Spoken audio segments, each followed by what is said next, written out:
You guys are hearing a lot right now of Republicans saying, oh no, we totally support IVF, right? After the disastrous Alabama ruling last week. And I want you to be really, really clear that they are lying. And here's how you know, right? We really don't want to listen to lawmakers' words. We want to look at the bills they co-sponsor.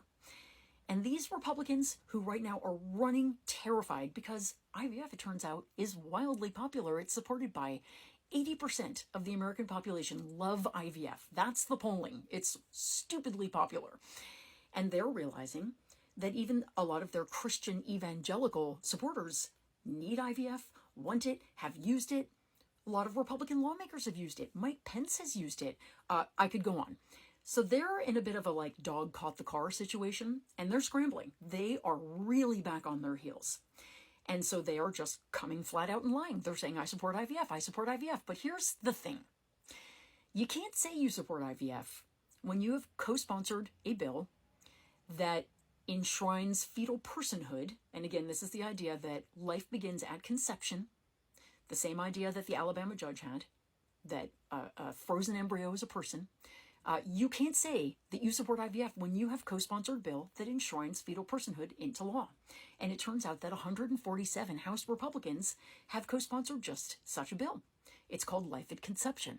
Whole bunch of Republicans in the Senate too. The Republicans are all on board with this bill. They were on board with it. It's been, in the makings for the last year. They can't pass it because they don't have the majority in the Senate and because we have a Democratic president.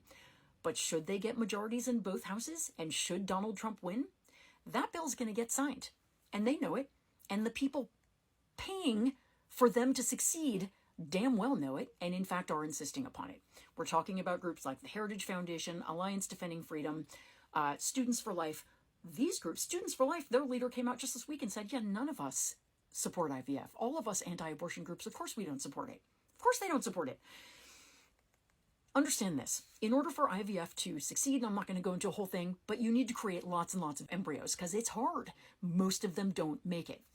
If you make it so that you can't get rid of extra embryos, you can't freeze and then, discard of extra embryos, what doctors will end up doing, if you can be charged with murder for accidentally, destroying an embryo, what doctors will do and what they've already started to do in Alabama is say, either we're shutting down our clinic completely or we're pausing IVF treatments completely, or, and that's what 3 of them have done, the rest of them are proceeding with 1 embryo at a time. An IVF procedure costs somewhere between when we did it, it was $17,000 per round. We could only afford 2 rounds. This was 14 years ago. 1 round was covered by insurance, 1 wasn't. It's a fortune. It's backbreakingly expensive. What this ruling will force people to do in Alabama, if they can do it at all, is to go 1 embryo at a time, right? So functionally, IVF will become impossible.